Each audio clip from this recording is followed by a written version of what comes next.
Good day, everyone, and welcome to today's session. For this topic, we will be talking about virtue ethics. Now, the journey to becoming a morally upright person is not simply about knowing what is right or wrong, nor is it about rigidly following rules or calculating consequences. Rather, it is about becoming the kind of person who naturally chooses the good, a person of virtue. This is the central concern of virtue ethics, one of the oldest and most enduring moral theories in history of philosophy. Rooted in the teachings of Aristotle and further developed by thinkers such as St. Thomas Aquinas, virtue ethics focuses on the formation of moral character through the consistent practice of good habits guided by reason. In this lesson, we will explore what it means to live a virtuous life by understanding the nature of virtues, how they are developed, and how they shape not just what we do, but who we become. This exploration will also connect virtue ethics with National University's own moral vision, particularly as reflected in the ideals of dynamic Philippinism and the university's core values of integrity, compassion, innovation, resilience, and patriotism. Through this, students are invited not only to learn about virtue, but to begin cultivating it as part of your journey toward personal excellence and national responsibility. So, at the end of this discussion, we should be able to define virtue ethics and explain its key concepts, such as virtue, character, formation, and eudaimonia, or human flourishing. We should also be able to identify and describe the four cardinal virtues: prudence, justice, fortitude, and temperance, and explain their significance in ethical living. We should also be able to discuss how virtues are acquired through habituation, moral education, and the regulation of human appetites. Fourth, we should be able to examine the relevance of virtue ethics in the Filipino context through the lens of dynamic Philippinism and National University's core values. Fifth, we hope to apply the principles of virtue ethics in evaluating real life situations involving moral decisions in personal, academic, and civic life.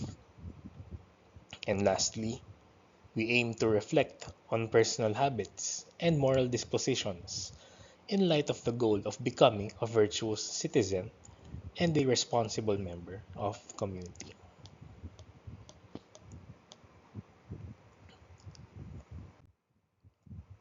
So, let's begin with the meaning of ethics. Uh, the meaning of virtue ethics, rather. So, virtue in the Aristotelian tradition is not simply about doing the right thing, nor is it an infallible ability to act morally at all times. Rather, Aristotle defines virtue in Nicomachean Ethics as a purposive disposition lying in a mean that is relative to us and determined by a rational principle and by which the prudent man would use to determine it. This means that virtue is a consciously chosen and practiced moral disposition. It is not an instinct or mere habit, but an intentional pursuit of excellence. Virtue involves choosing the good knowingly and for its own sake, with the goal of living a morally good life. It is neither extreme nor automatic, but a reasoned and context-sensitive pursuit of what is appropriate and beneficial for the self and the community.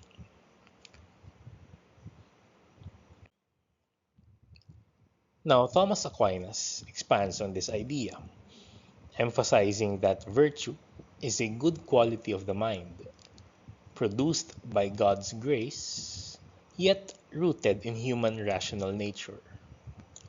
For Aquinas, virtue enables right living and expresses the alignment of human good with divine wisdom, showing that moral virtues are both human and divinely guided capacities for good. So, in both perspectives, virtue is not simply about knowing what is good, but about living it out consistently through rational reflection and moral commitment.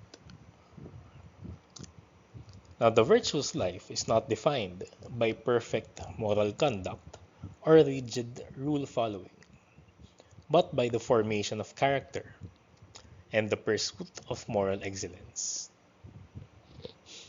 Aristotle challenges the idea that morality is about simply doing the right thing every time, which is emphasized in Kantian ethics. Instead, he argues that life often presents morally complex situations, where what matters more is who one chooses to be, rather than which single act is performed. Thus, a virtuous person is someone who strives to become good, not a moral superhero, but someone who willfully acts to deepen their own goodness and to positively shape the world around them.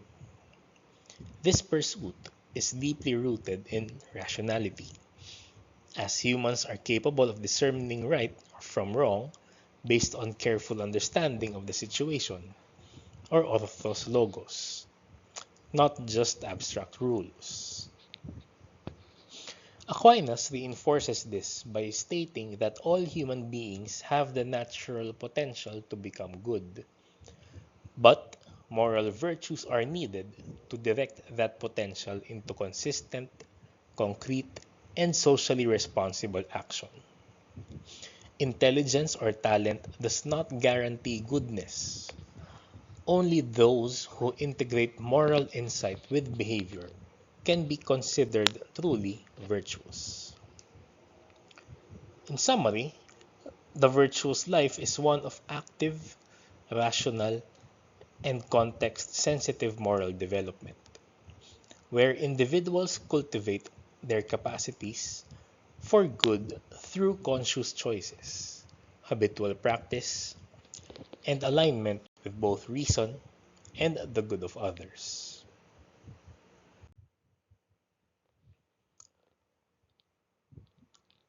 Human beings are creatures of habit, but not in a mechanical or unconscious sense. Drawing from Aristotle and Aquinas, a habitus is a stable, enduring moral quality formed through repeated conscious actions that inclines a person toward good or evil. Good habits or good habitus shape one's moral identity and contribute to human flourishing, while bad habitus predispose individuals to vice and ethical failure. Importantly, people are not permanently locked into their habits. Habits can be reformed through rational will and deliberate moral effort, making each person a work in progress. Aristotle's doctrine of the mean complements this view by teaching that virtue lies in responding appropriately to specific situations, not through extremes of excess or deficiency, but by discerning what is just right. For example, courage is the balanced response between cowardice and recklessness. The mean is not a fixed rule or average, but depends on the individual, the context, and the judgment of reason. Achieving the mean requires attentiveness to one's emotions and actions, and the ability to perceive what is appropriate in each moral situation. This brings into focus the dynamic relationship between reason, will, and the human appetites. As embodied beings, humans experience passions and desires that influence moral choices. These appetites are not to be rejected, but integrated and moderated through the exercise of reason and will. The will pursues the good as understood by reason, while the sense appetites seek immediate and emotional satisfaction. Virtue ethics emphasizes that the rational soul must guide and regulate these desires, not by suppressing them, but by ordering them according to what is truly good. In this holistic moral framework, cultivating good habits, achieving moral balance, and integrating the powers of reason, will, and appetite are all essential. Virtue is achieved when reason governs desire, when the will chooses the good, and when habitual practice aligns with moral judgment. This integrated life leads to the flourishing of the whole person, body and soul, through the pursuit of virtue in concrete everyday situations. It is important to recognize that the development of a virtuous character is a lifelong journey. In virtue ethics, being virtuous does not mean one never fails. Rather, it means that when one does fail, one is willing to reflect, to learn, and to try again with renewed effort. Virtue is not perfection. It is a steady and intentional effort to align one's thoughts, actions, and desires with what is truly good. Even when challenged by hardship, the virtuous person remains committed to growing in character and choosing what is right.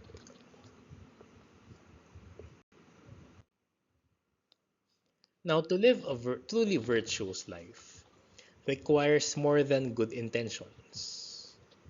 It demands the habitual formation of character and the consistent exercise of moral judgment.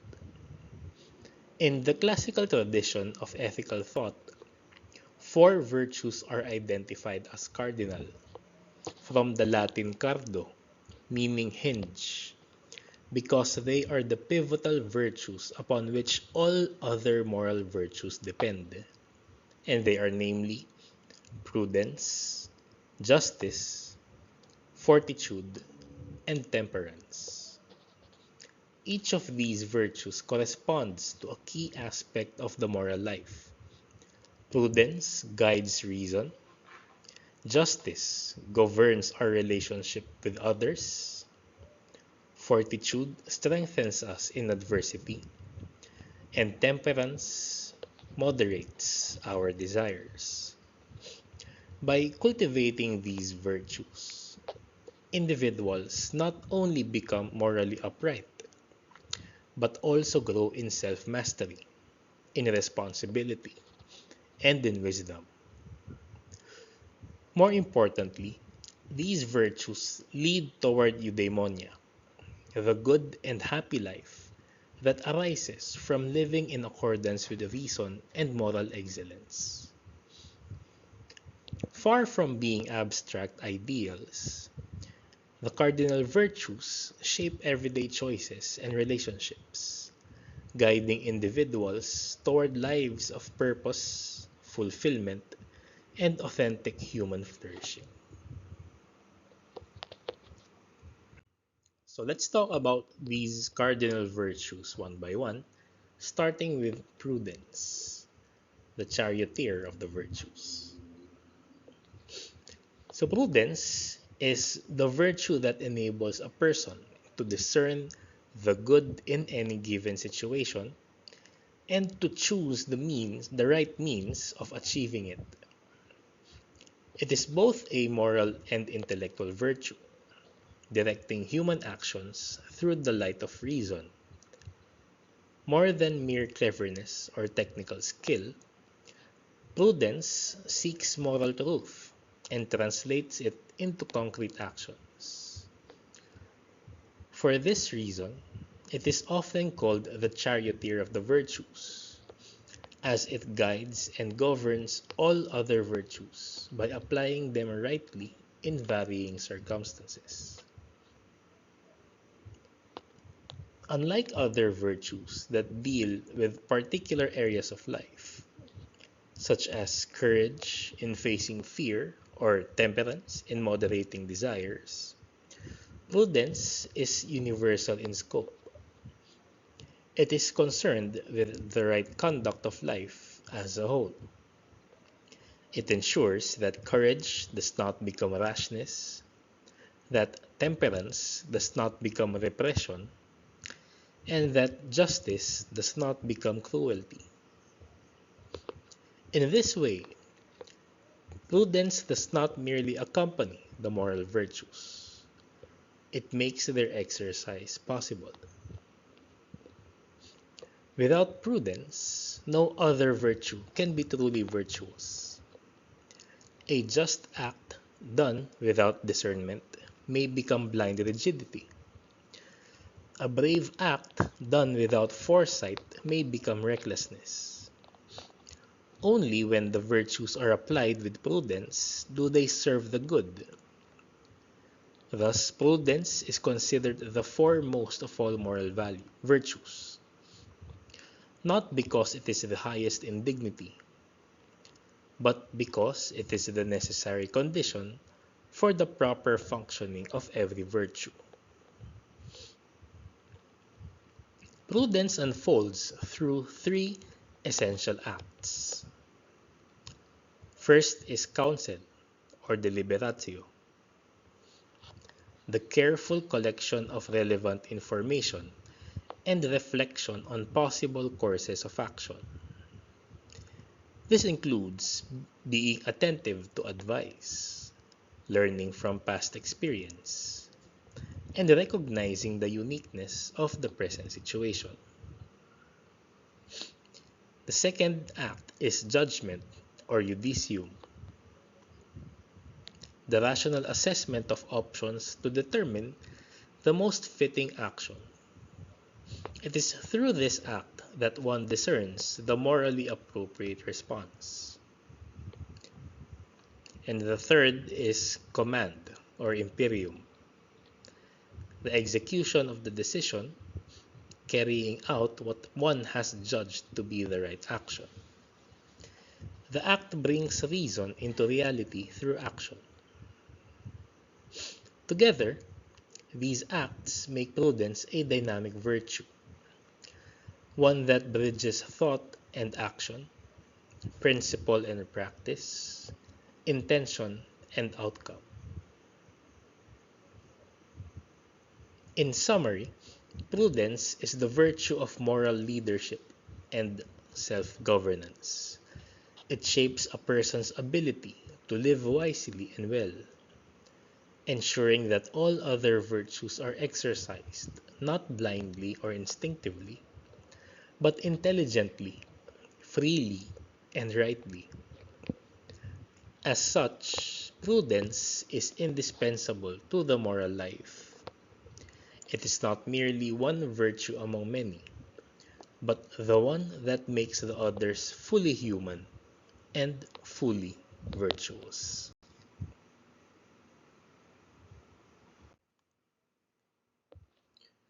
The next cardinal virtue is justice, or the virtue of giving each one their due.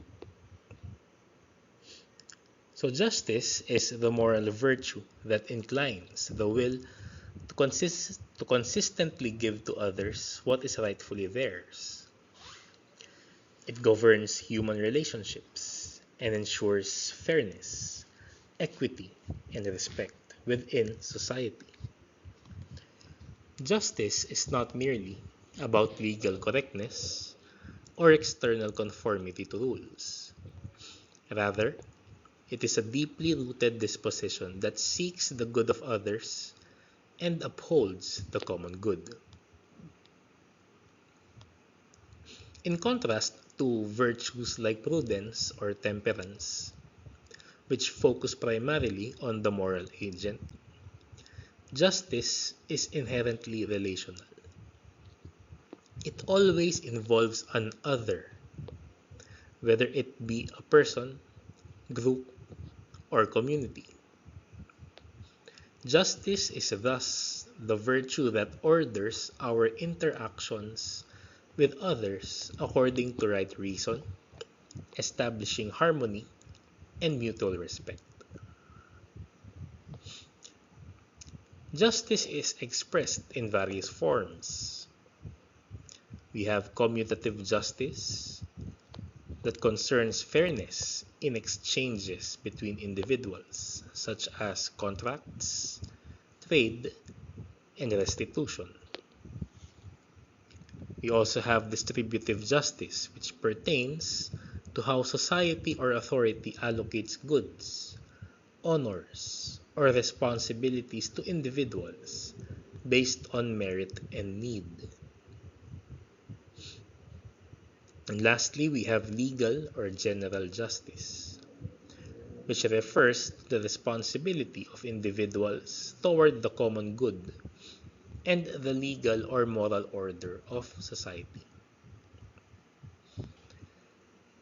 Justice also presupposes the dignity of the human person. To act justly is to recognize and affirm the inherent worth of others, treating them not as means to an end, but as persons with rights and responsibilities. Importantly, justice depends on prudence. A person cannot be truly just without knowing what is rightly due to others in specific circumstances. It is prudence that determines what is due, and justice that commits the will to fulfill it. Thus, justice and prudence work together to ensure moral responsibility and social harmony. In essence, justice perfects our relationships, both personal and social. It fosters peace, trust, and cooperation by ensuring that each person's rights are honored and each obligation is fulfilled. It is a foundational virtue for both ethical living and just societies.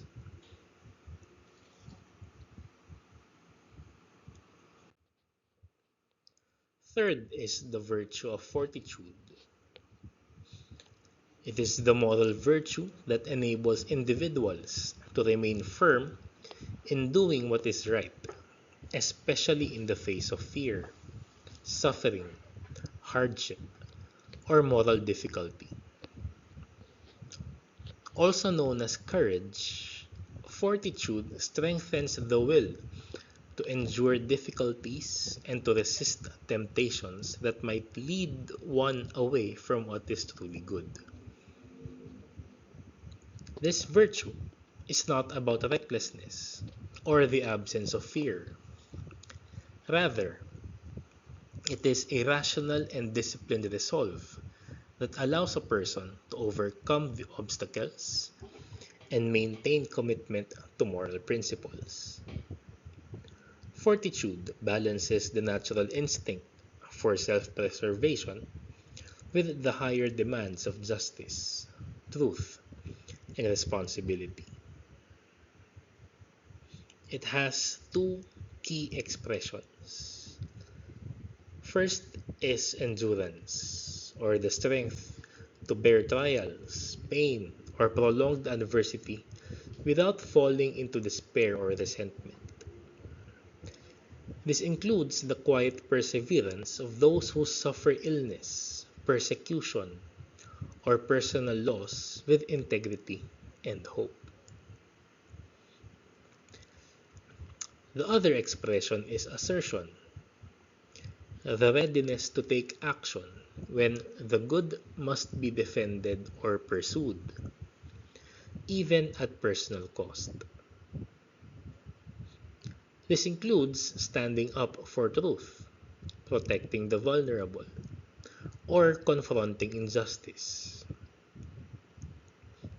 Fortitude gives a person the moral courage to act when action is difficult but necessary. So it's important to remember that fortitude is not blind courage. Like all virtues, it must be guided by prudence. Too little fear leads to rashness. Too much fear leads to cowardice. Fortitude ensures that fear is rightly ordered and that one acts in accordance with reason and virtue. In essence, fortitude is the virtue of moral resilience and active fidelity to the good. It empowers individuals to face adversity with integrity, to act decisively when duty calls, and to preserve or to persevere in the lifelong pursuit of virtue, even when the path is difficult or uncertain.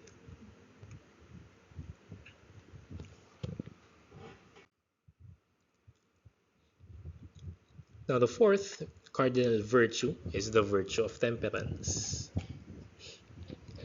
It is the moral virtue that moderates and regulates our desires for bodily pleasures, particularly those related to food, drink, comfort, and sexuality.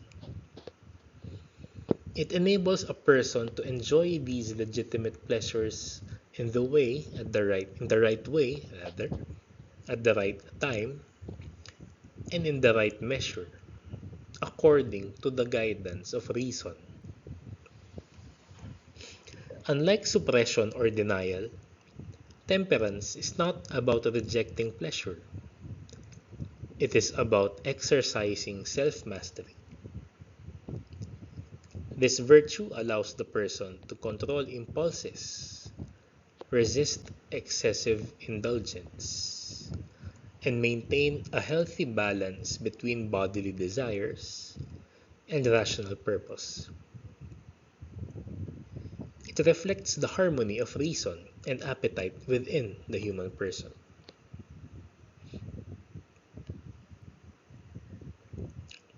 So temperance expresses itself through moderation, neither indulging in excess nor depriving oneself harshly, but choosing what is appropriate to one's needs and circumstances. It's also expressed through sobriety and chastity, sub-virtues of temperance that regulate desires related to drink and sexuality. And it also expresses itself through shame and honor, where emotions guided by temperance that signal internal sensitivity to immoderate or dishonorable behavior.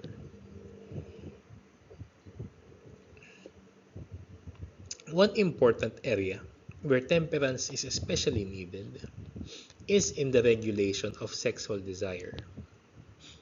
Sexuality is a powerful and natural aspect of human life, and when guided by temperance, it becomes a for intimacy, trust, and deep personal connection. The virtue of temperance, expressed through chastity, ensures that sexual desire is not reduced to impulsive gratification, but is instead channeled toward relationships marked by responsibility, respect, and mutual care.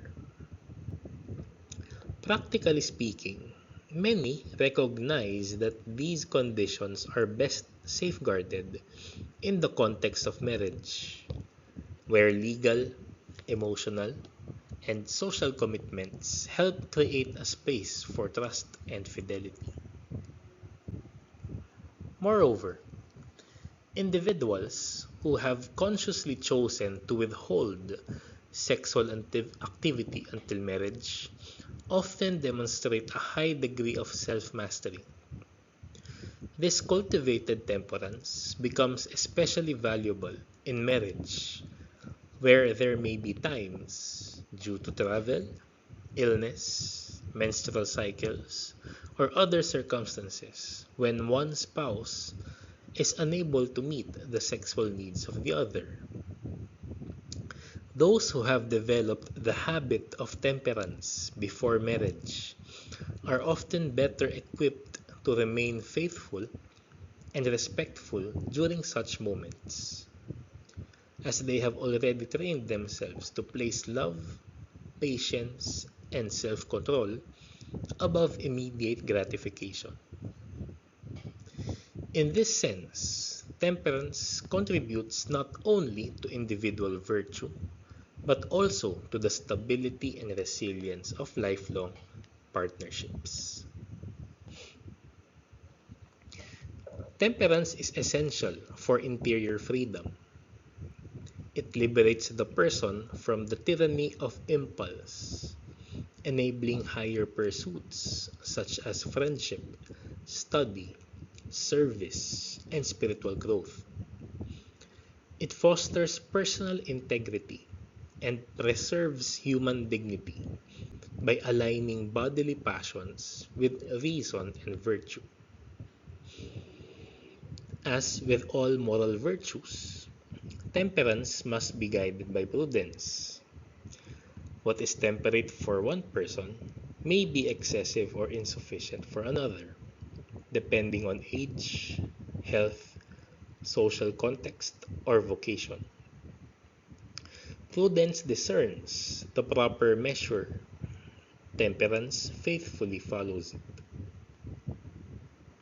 In sum, temperance is the virtue of balanced living and ordered desire. It promotes self-respect, relational harmony, and a deeper appreciation for the goods of the body as gifts to be enjoyed rightly, not as ends in themselves, but as a means to a flourishing and virtuous life.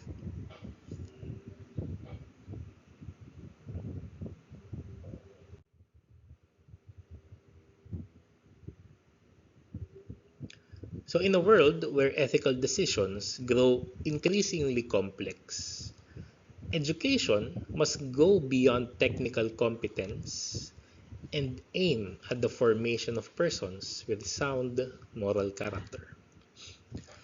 Virtue ethics offers a powerful framework for doing just that. It emphasizes that living ethically is not just about following rules or maximizing outcomes, but about developing stable, internal qualities, virtues that shape who we are and how we live. Virtues are cultivated through repeated intentional action, guided by reason, until they become part of who we are. At National University, this vision of ethical formation finds deep resonance in both its historical foundations and its current institutional values. The university's enduring commitment to nation building, human dignity, and global engagement is grounded in two key sources: the philosophical legacy of dynamic Philippinism and the practical embodiment of this legacy through NU's core values.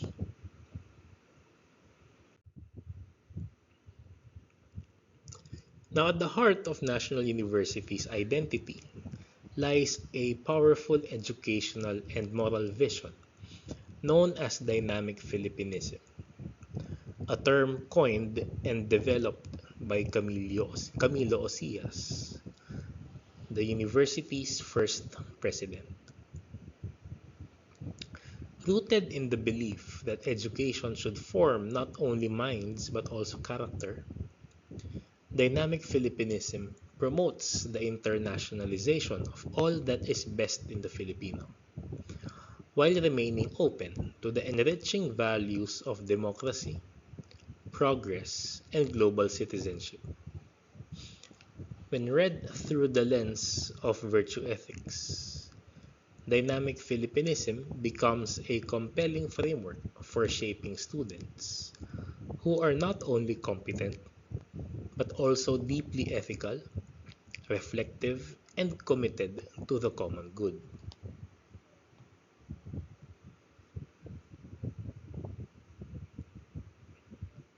So, virtue ethics teaches that a good life is a life of moral character,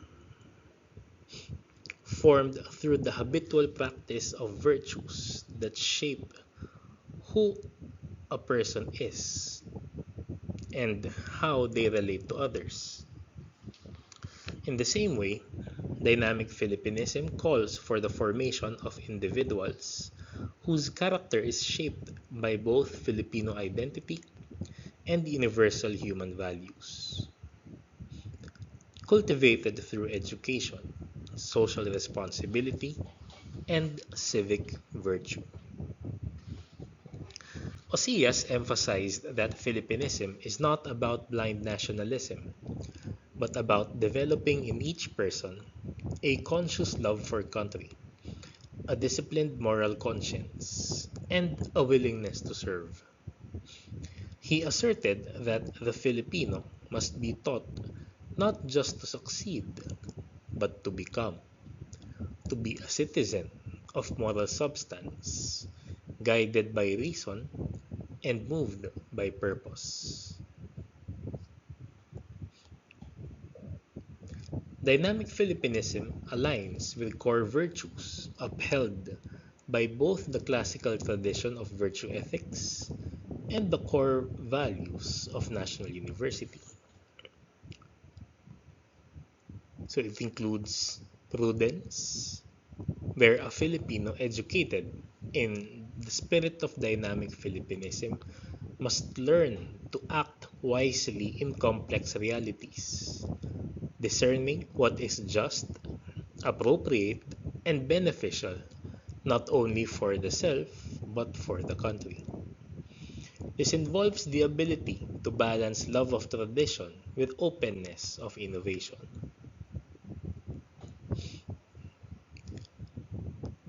In terms of justice, dynamic Filipinism demands that the Filipino citizen act with fairness, respect for others' dignity, and promotion of the common good of the broader community.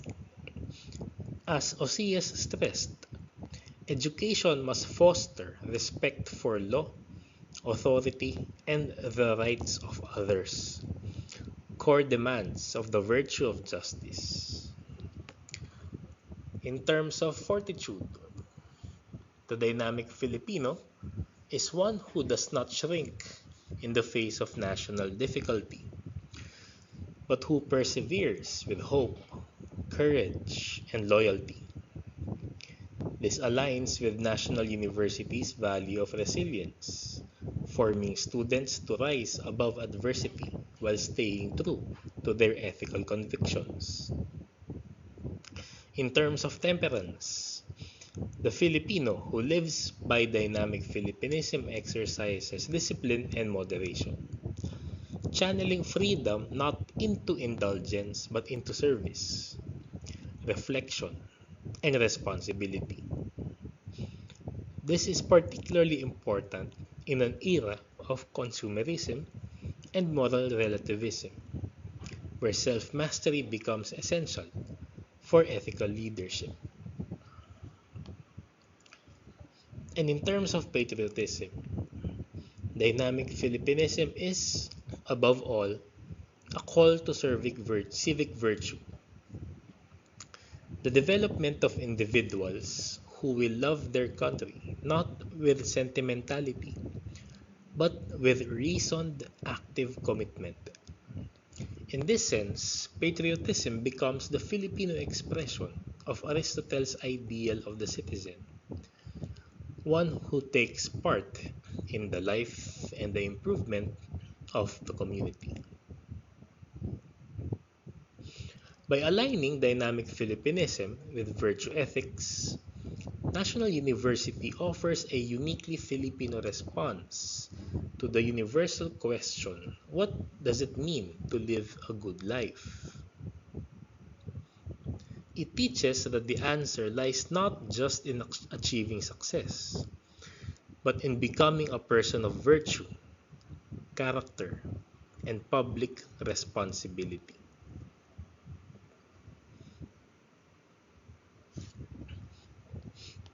In a time of global uncertainty, cultural change, and moral complexity, this vision remains relevant. Dynamic Filipinism grounds students in their Filipino identity. It equips them with moral discernment and inspires them to lead lives that are not only productive but noble and socially meaningful.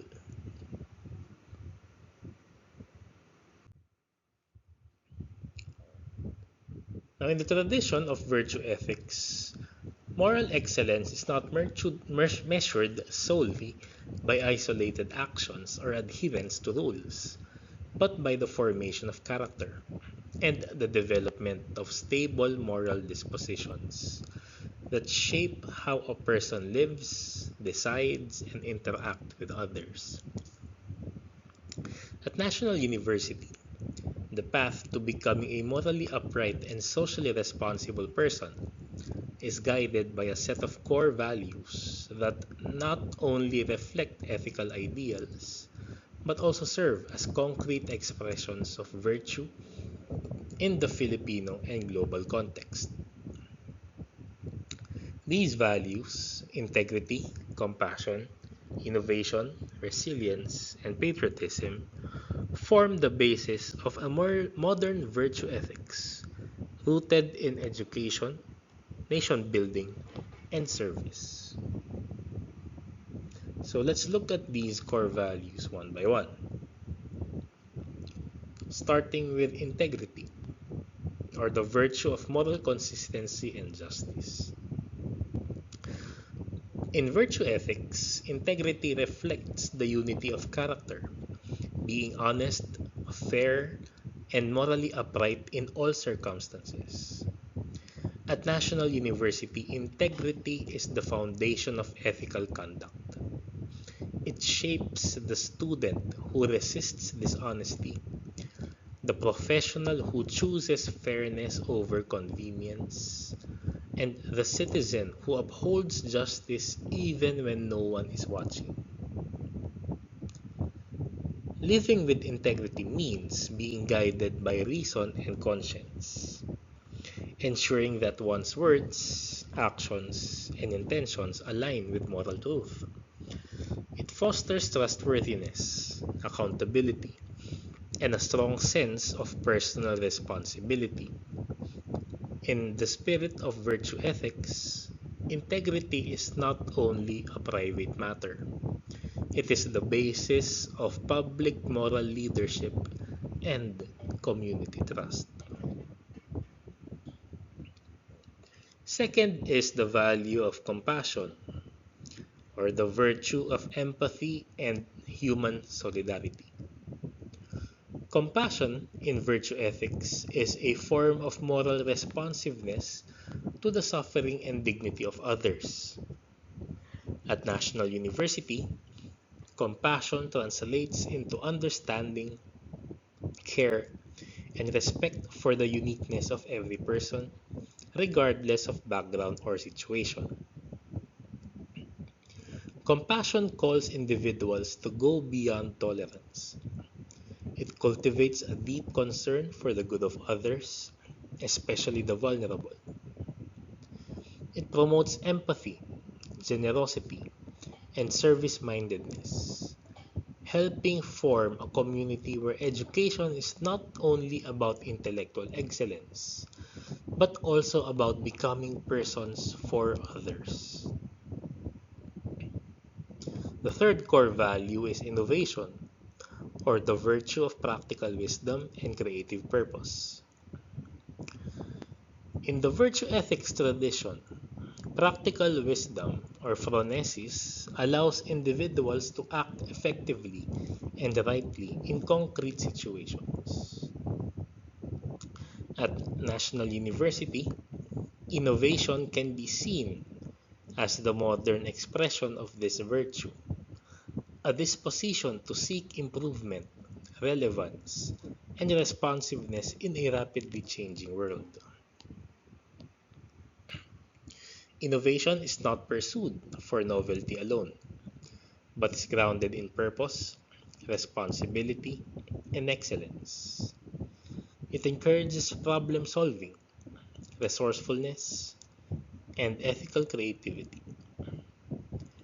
As a virtue, it ensures that growth and change are always anchored in human dignity and the common good.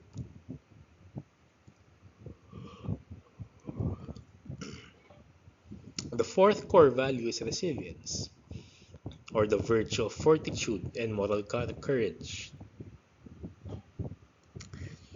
Resilience corresponds closely to the classical virtue of fortitude, the strength of character to remain committed to the good despite adversity.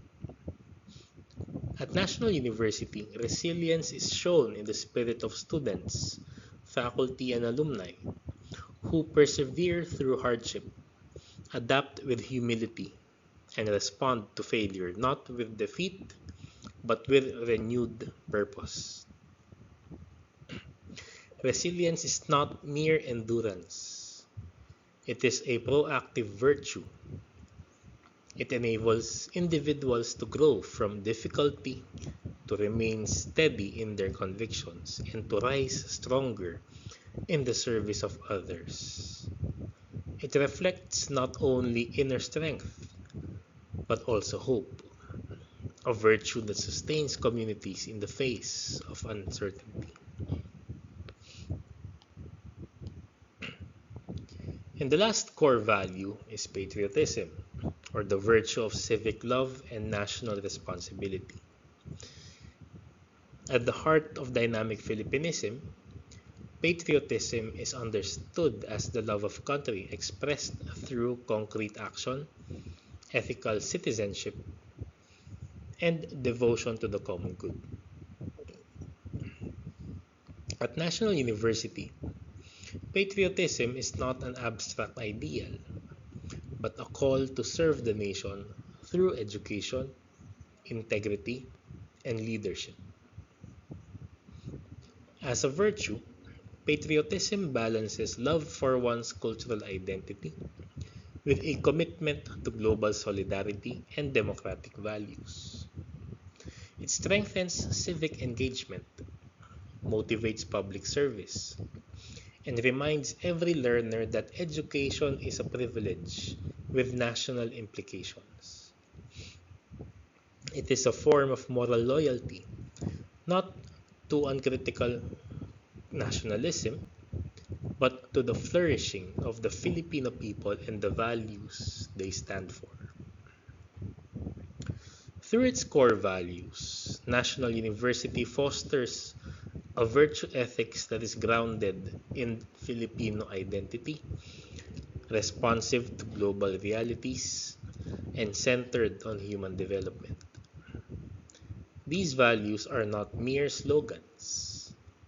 They are living virtues that shape character, build communities, and guide the pursuit of the good life.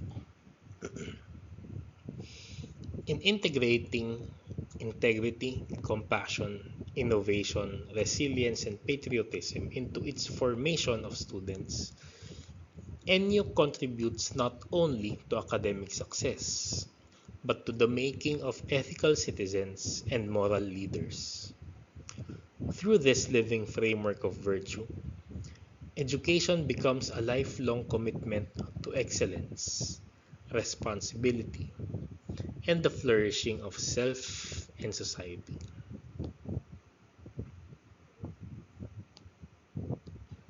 In Uniting Virtue Ethics, Dynamic Philippinism, and the NU Core Values, National University offers a comprehensive moral framework that is both philosophically grounded and culturally authentic. It provides students with the tools not only to navigate ethical decisions, but to become the kind of persons who naturally choose what is right, good, and just in personal life, personal professional service, and national development. This integration affirms that the good life is not only possible, it is achievable through the deliberate cultivation of virtue. A student formed in this tradition is not just a graduate, they are a moral leader, a responsible citizen, and a builder of the nation.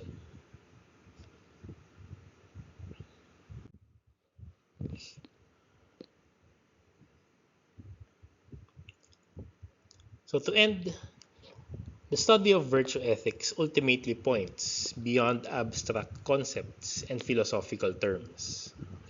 It is a deeply practical approach to morality, one that challenges each person not merely to know what is right, but to become the kind of person who consistently chooses the good.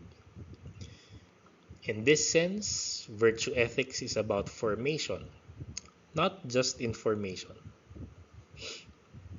In real life, moral challenges often do not present themselves as clear-cut choices between right and wrong.